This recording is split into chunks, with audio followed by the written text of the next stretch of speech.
Your higher power. Here's a very large group of people who have solved their alcohol problem. If this in this respect, they are certainly a power greater than you, who have not even come close to a solution. Surely you can have faith in them. Even this minimum of faith will be enough. You will find many members who have crossed the threshold just this way. All of them will tell you that once across, their faith broadened and deepened. Relieved of the alcohol acceptance, their life unaccountably transformed. They came to believe in a higher power, and most of them began to talk of God. Yes. I do. Consider next the plight of those who once had faith but have lost it. They will be those who have drifted into indifference, those filled with self-sufficiency will cut themselves off, those who have become prejudiced against religion, and those who are downright defiant because God has failed to fulfill their demands. Can AA experience tell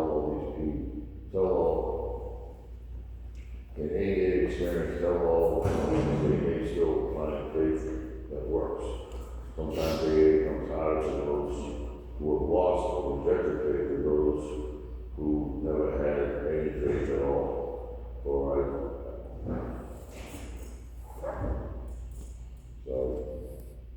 So they think they have tried and found out it won. They have tried the way of faith, the way of no faith. Since both ways have proved bitterly disappointing, they concluded that there is no place whatever for them to go. The world wants of indifference, fancy, self-sufficiency, prejudice, and defiance often prove more solid formidable for these people than many directed by unconvinced agnostic or militant atheists. Religion says the existence of God will be proved. Agnostic says it can't be proved. The atheist claims proof of non-existence of God. Obviously, the wanderer from faith is that profound confusion. He thinks himself to comfort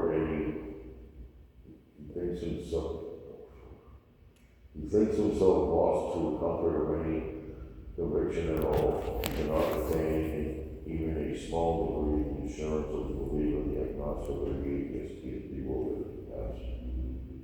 Hey everybody, Kenny Alcoholic. Hey. Hi, Kenny. And I have to pass, I can't. That's fine. My name's Richie. I'm an alcoholic. Hey, Richie. Any number of AAs can say to the drifter, yes, we were diverted from our childhood faith too. The overconfidence of youth was too much for us. Of course, we were glad that good homes and religious training had given us certain values. We were still sure that we ought to be fairly honest, tolerant, and just, that we ought to be ambitious and hardworking. We became convinced that such simple rules of fair play and decency would be enough. As material success found upon no more than these ordinary attributes began to come to us, we felt we were winning at the game of life. This was exhilarating and it made us happy. Why should we be bothered with theological abstractions and religious duties, or with a state of our souls here or hereafter? The here and now was good enough for us. We will to win the will to win would carry us through. But then alcohol began to have its way with us.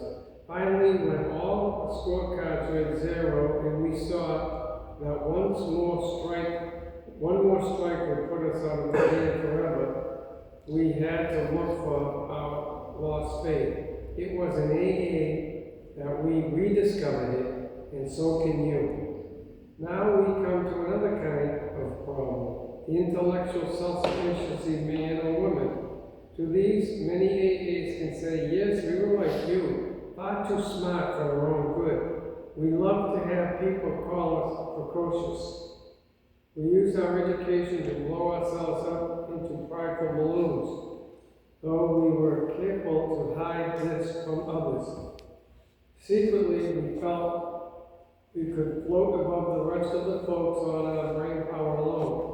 Scientific progress told us there was nothing man couldn't do. Knowledge was all powerful. Intellect could conquer nature.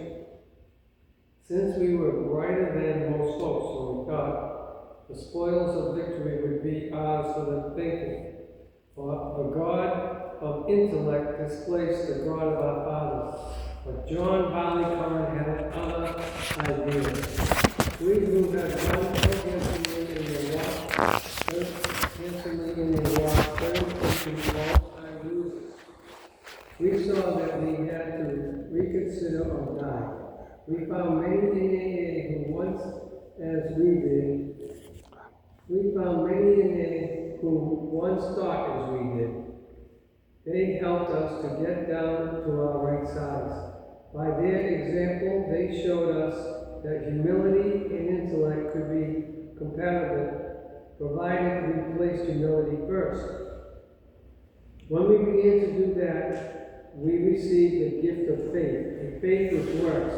This faith is for you to pass. Another crowd of AA says we are plumb disgusted with religion and all its works. The Bible, he said, was full of nonsense. We could say the chapter and verse, and we couldn't see the beauty tubes or the begats. In spots, its morality was possibly good, and others it seemed impossibly bad. But with the morality of the religionists themselves, that really got us done. We gloated over the hypocrisy, bigotry, and crushing self-righteousness that clung to so many believers, even in their Sunday best. How we love to show the damaging fact that millions of the good men of religion were still killing one another in the name of God. And so meant, of course, that we had substituted negative for positive thinking. After we came to AA, we had to recognize that this trade had been an ego-feeding proposition. In belaboring the sins of some religious people, we could feel superior to all of them. Moreover, we could avoid looking at some of our own shortcomings, self-righteousness, and very things that we had contemptuously condemned in others was our own besetting evil. This phony form of respectability was our undoing so far as faith was concerned. But finally, driven AA, we learned better. As psychiatrists have often observed, the finest is the outstanding characteristics of many an alcoholic.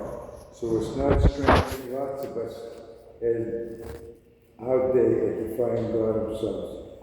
Sometimes it's because God has not delivered us the good things of life, which we specified as a greedy child makes an impossible list for Santa Claus. More often, though, we had met up with some major calamity, and to our way of thinking lost out because God deserted us. The girl we want to marry had other notions. We prayed God that she changed her mind, but she didn't. We prayed for healthy children, and we presented with sick ones. And none at all. We prayed for promotions in business, and none came. Loved ones, upon whom we heartily depended, were taken from us by so-called acts of God. And we became drunkens and asked God to start cutting. But nothing happened. This was the unkindest cut of all. Damn this faith business, we said. Go ahead, Glenn.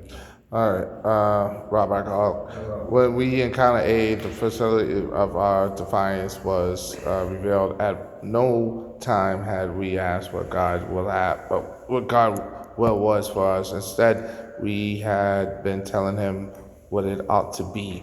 No man we saw could believe in God and define Him too. Belief meant reliance and not defiance. And AA, we saw the fruits of this belief. Men and women spared from alcohol, from a final catastrophe. We saw them meet and transcend their other pains and trials. We saw them calmly accept impossible situations, seeking neither to run nor to recriminate. This was not only faith. It was faith that worked under all conditions.